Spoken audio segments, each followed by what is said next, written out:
ناظرین کی خدمت میں سلام و آداب. آپ دیکھ رہے ہیں وائس آف لداخ. آج سوموار جولائی کی 6 اور محرم الحرام کی 20 تاریخ ہے. آج کی تازہ ترین خبروں کے ساتھ میں ہوں آپ کا میزبان سید ہاشم رضوی.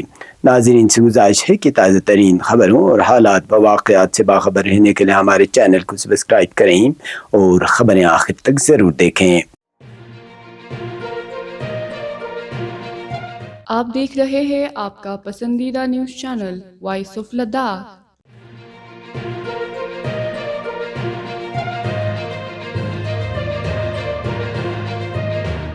امام خمینی میموریل ٹرسٹ کرگل کی جانب سے شہید انقلاب اسلامی آیت اللہ العظمہ سید علی حسینی خامنائی کی تشییع جنازہ اور نماز جنازہ میں شرکت کے لیے روانہ ہونے والا قافلہ اتوار کو ایک عظیم جلوس کی صورت میں تہران پہنچ گیا.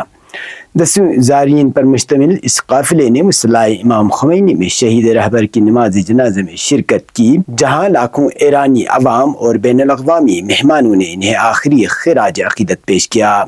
اس سے قبل قافلے نے مرقد امام خمینی رحمۃ اللہ علیہ کا دورہ کیا اور زیارت کی. زائرین نے امام کبیر کے مزار پر حاضری دی اور انقلاب کے نظریات سے تجدید عہد کیا. اس موقع پر امام خمینی میموریل ٹرسٹ کے سابق چیئرمین حجت الاسلام والمسلمین شیخ محمد حسین لطفی نے اپنے تاثرات کا اظہار کرتے ہوئے کہا کہ ہم نے شہید رہبر کی نماز جنازہ میں شرکت کر کے پورے ملت کرگل کی نیابت کی ہے. یہ ہمارے لیے باعث افتخار ہے کہ ہم اس تاریخی لمحے کا حصہ بنے. انہوں نے مزید کہا کہ اس موقع پر رہبر معظم آیت اللہ العظمہ سید مجتبی خامنائی کے ساتھ تجدید بیعت کرتے ہوئے یہ عہد کیا کہ ہم آخری سانس تک آپ کے ساتھ ہیں اور انقلاب کے اصولوں سے کبھی منحرف نہیں ہوں گے. شیخ حسین لطفی نے شہید رہبر کے خون کا جلد انتقام لینے کی بھی تاکید کی اور کہا کہ دشمنوں کو یہ سمجھ لینا چاہیے کہ شہادت سے یہ تحریک کمزور نہیں ہوتی بلکہ مزید مضبوط ہوتی ہے. دریں اثنا سوشل میڈیا پر کرگل سے وابستہ علماء کرام اور زائرین کی بڑی تعداد جلوس کی شکل میں تہران کی سڑکوں پر نظر آئی.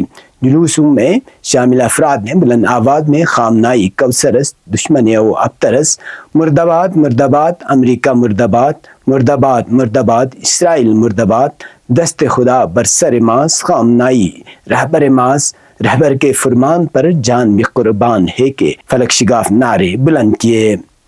واضح رہی شہید رہبر کی تشییع جنازہ کا رسمی سلسلہ 3 جولائی سے شروع ہو کر 9 جولائی تک جاری رہے گا.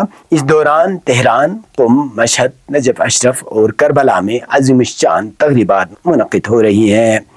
5 جولائی کو مصلی امام خمینی میں نماز جنازہ ادا کی گئی، جس کی امامت معروف عالم دین آیت اللہ العظمہ سبحانی نے کی. اس مناسبت پر دنیا کے 100 سے زائد ممالک سے عاشقان ولایت امامت کے علاوہ سرکاری سطح کے اعلیٰ عہدیداران اور سربراہان مملکت بھی اسلامی جمہوریہ ایران پہنچ چکے ہیں.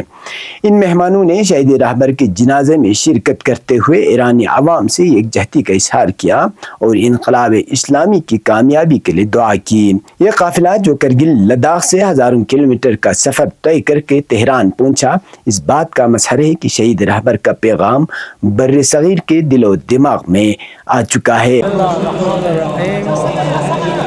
مبشر الصابرین اذا اصابتهم مصیبہ قالوا انا للہ وانا الیہ راجعون.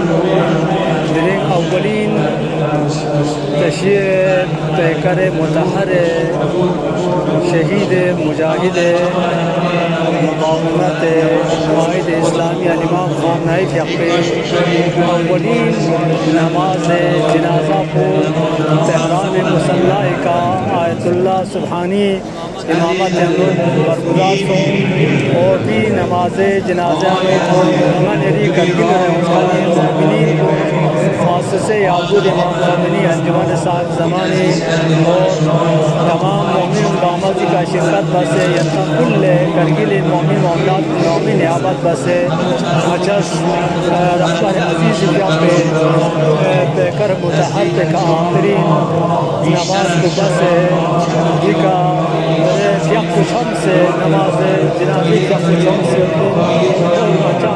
انشاءاللہ قومنا مشهد مقدس امید رهبر عزیز شرکت بس كل ملت کرگلی نیابت کا مچس دیکھا ان بات انشاءاللہ خدا عظمتا دیکھا رہبر عزیز فیق پہ خلف صالح حسین مجتبی خامنائی فیق پہ اعلان حمایت و اتحاد کا اپنا پہ خونی انتقام لینا چاہتی کا یوم سے اعلان بس اعلان اتحاد بس خدا عظمتا انشاءاللہ پوری درگاہ الہی کرتی شہید عزیز پہ رہبر قائد انقلاب شہادت کا مچس درنگ عہد و پیمان بسن انشاءاللہ چرکنا سرق و اتمن تصقبہ جب تک بھی رہبر عزیز خون انتقام نلمت پا ملت اسلامی خاموش دکچس من مراد نمن گاما انشاءاللہ توفیق سانشی والسلام علیکم ورحمۃ اللہ وبرکاتہ.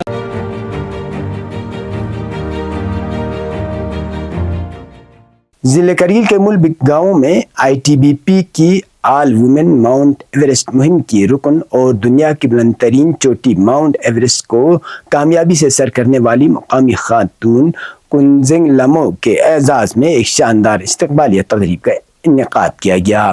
تقریب میں گاؤں کے معززین، نوجوانوں، خواتین، مقامی نمائندوں اور عوام کی بڑی تعداد نے شرکت کر کے ان کی تاریخی کامیابی پر بھرپور خراج تحسین پیش کیا.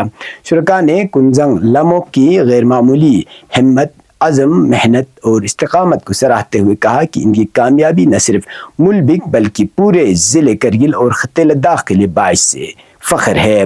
تقریب کے دوران انہیں گلپوشی کی گئی اور پرتپاک خیر مقدم کرتے ہوئے مبارکباد پیش کی گئی. واضح رہے کہ کنزنگ لمو نے 21 مئی 2026 کو آئی ٹی بی پی کے آل وومن مہم کے رکن کی حیثیت سے دنیا کی بلند ترین چوٹی ماؤنٹ ایوریسٹ کامیابی سے سر کی. اس تاریخی موقع پر انہوں نے ماؤنٹ ایوریسٹ کی چوٹی پر بھارتی قومی پرچم بھی لہرایا، جسے ملک لداخ اور اپنے آبائی گاؤں کا نام روشن ہوا. تقریب سے خطاب کرتے ہوئے مقررین نے کہا کہ کنزنگ لمو ملبک کی پہلی خاتون ہیں جنہوں نے ماؤنٹ ایوریسٹ سر کرنے کا منفرد اعزاز حاصل کیا ہے. ان کی کامیابی پورے علاقے کے لیے ایک تاریخی سنگ میل ہے اور بالخصوص نوجوانوں اور خواتین کے لیے حوصلے، عزم اور خود اعتمادی کی روشن مثال ہے. انہوں نے کہا کہ کنزنگ لمو نے ثابت کیا ہے کہ مضبوط ارادے اور مسلسل محنت کے ذریعے بلند ترین اہداف بھی حاصل کیے جا سکتے ہیں. اس موقع پر گاؤں کے بزرگوں اور عوام نے کنزنگ لمو کے روشن مستقبل کے لیے نیک تمناؤں کا اظہار کرتے ہوئے امید ظاہر کی کہ وہ آئندہ بھی اپنی صلاحیتوں، عزم اور خدمات کے ذریعے ملک لداخ اور ضلع کرگل کا نام قومی و بین الاقوامی سطح پر مزید روشن کرے گی. شرکاء نے اس تاریخی کامیابی کو پورے ملبک گاؤں کے لیے باعث اعزاز قرار دیتے ہوئے کہا کہ کنزنگ لمو کی یہ کامیابی آنے والی نسلوں کے لیے ہمیشہ باعث تحریک رہے گی.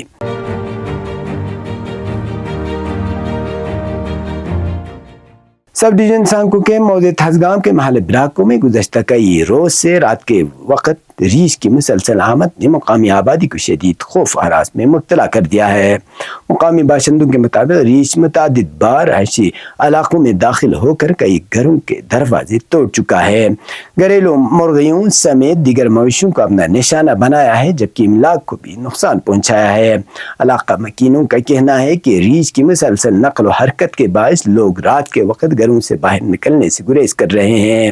خواتین، بچوں اور بزرگوں نے شدید خوف و ہراس پایا جا رہا ہے کیونکہ کسی بھی وقت انسانی جانوں کو خطرہ لاحق ہو سکتا ہے. ان کے مطابق اگر بروقت اقدامات نہ کیے گئے تو کسی بڑے حادثے کا خدشہ خارج از امکان نہیں. مقامی افراد نے بتایا کہ ریچھ کی مسلسل آمد سے نہ صرف انہیں مالی نقصان اٹھانا پڑ رہا ہے بلکہ معمولات زندگی بھی بری طرح متاثر ہوئے ہیں. نئے علاقوں میں پولٹری اور مویشیوں کا نقصان کئی خاندانوں کے لیے معاشی مشکلات کا سبب بن رہا ہے. ادھر سانکو سب ڈویژن ہیڈ کوارٹر کے دیگر محلوں سے بھی ریچھ کی موجودگی کی اطلاعات موصول ہوئی ہیں، جس کے باعث پورے علاقے میں خوف کی فضا قائم ہے اور لوگ اپنی جان و مال کے تحفظ کے حوالے سے شدید تشویش میں مبتلا ہیں.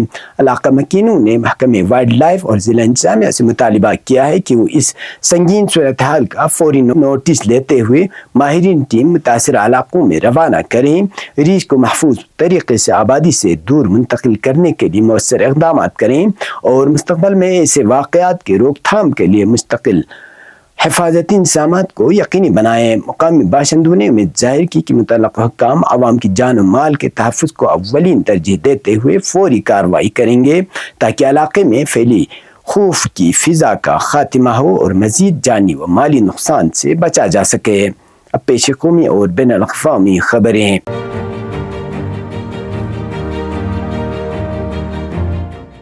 مہاراشٹر میں جاری شدید مانسون بارشوں کے پیش نظر ریاست حکومت نے ہائی الرٹ جاری کر دیا ہے، جبکہ محکمہ موسمیات نے پیش گوئی کی ہے کہ 8 جولائی تک موسلا دھار بارشوں کا سلسلہ جاری رہے گا۔ ممبئی، تھانے اور رائے گڑھ اضلاع کے لیے ریڈ الرٹ جاری کیا گیا ہے، جہاں شدید بارشوں اور تیز ہواؤں کے باعث معمولاتی زندگی اور آمد رفت متاثر ہوئی ہے۔ وزیر اعلیٰ دیویندر فڈنویس نے پیر کے روز ریاستی ڈیزاسٹر مینجمنٹ کنٹرول روم میں سیلابی صورتحال کا جائزہ لینے کے بعد پریس کانفرنس سے خطاب کرتے ہوئے خبردار کیا کہ منگل 7 جولائی کو ناسک میں بادل پھٹنے جیسے شدید بارش کا امکان ہے۔ انہوں نے عوام سے اپیل کی کہ غیر ضروری سفر سے گریز کریں اور احتیاطی تدابیر اختیار کریں، کیونکہ مختلف علاقوں میں لینڈ سلائیڈنگ، دریاؤں میں طغیانی اور امدادی کارروائیاں جاری ہیں۔ شدید بارشوں کے باعث پونے کے ماؤل تحصیل کے پاتنگاؤں میں لینڈ سلائیڈنگ کا واقعہ پیش آیا، جس میں ایک ہی خاندان کے 3 افراد ملبے تلے دب گئے۔ امدادی ٹیمیں متاثرہ مقام پر ریسکیو کارروائی میں مصروف ہیں۔ ریاستی ڈیزاسٹر مینجمنٹ اتھارٹی نے ممبئی میں نجی اداروں کو ملازمین کو گھر سے کام کی سہولیت فراہم کرنے کی ہدایت دی ہے، جبکہ غیر ضروری اور نیم سرکاری دفاتر کے لیے نصف دن کی تعطیل کا اعلان بھی کیا گیا ہے، تاکہ عوام کی نقل و حرکت کو کم کیا جا سکے۔ ادھر بمبئی اور ملحقہ علاقوں میں شدید بارش اور تیز ہواؤں کی پیش گوئی کے باعث مہاراشٹر قانون ساز اسمبلی کی کارروائی بھی دن بھر کے لیے ملتوی کر دی گئی۔ وزیر اعلیٰ نے کہا کہ حکومت منگل کو اسمبلی میں بارش سے پیدا ہونے والی صورتحال، امدادی سرگرمیوں، احتیاطی اقدامات اور حکومتی تیاریوں پر تفصیلی بیان پیش کرے گی۔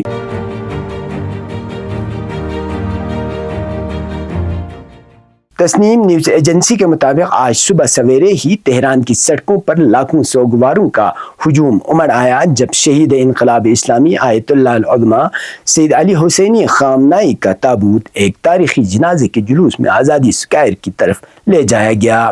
یہ جلوس ایران کی جدید تاریخ کی سب سے بڑی عوامی اجتماعیت قرار دیا جا رہا ہے، جس میں ملک بھر سے کروڑوں افراد نے شرکت کی۔ جلوس میں شہید رہبر کے علاوہ ان کے چند خاندانی ارکان کے تابوت بھی شامل تھے، جن پر ایران کا پرچم اوڑھا گیا تھا۔ یہ تمام افراد 28 فروری 2026 کو امریکہ اسرائیل کی جارحیت کے پہلے دن رہبر معظم کے ہمراہ شہید ہوئے تھے۔ ان میں شہید رہبر کے داماد ڈاکٹر مصباح الہدی باقری، بہو زہرا حداد عادل، پوتی زہرا محمدی گلپیگانی جو صرف 14 ماہ کی تھیں، اور بیٹی سیدہ بشرا حسینی خامنائی شامل ہیں۔ سوگواروں نے سیاہ لباس زیب تن کیا اور سینہ کو بھی کرتے ہوئے جلوس کے ہمراہ چلے۔ راستے بھر لوگوں نے شہید رہبر کے تابوت پر پھولوں کی نچھاور کی اور انقلابی نعرے لگائے۔ مشہور نعروں میں انتقام، انتقام، امریکہ مرد آباد، اسرائیل مرد آباد شامل تھے، جبکہ کئی افراد ایران کے پرچم اور شہید رہبر کے تصاویر لیے ہوئے تھے۔ یہ جلوس تقریباً 10 سے 12 گھنٹے جاری رہنے کی توقع ہے، جو 10 کلومیٹر طویل راستے سے گزرے گا۔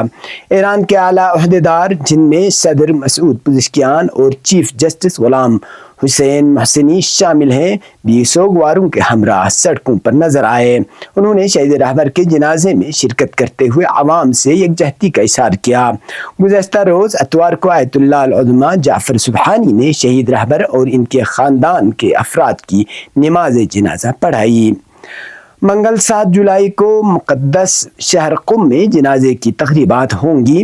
بدھ 8 جولائی کو عراق کے شہر نجف اور کربلا میں الوداعی تقریبات منعقد ہوں گی۔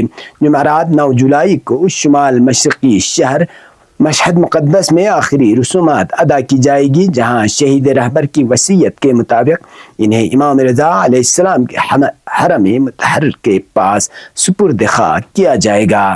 یہ تھے اب تک کی خبریں، اسی کے ساتھ مجھے اور میرے ساتھیوں کو دیجیے اجازت۔ اللہ حافظ۔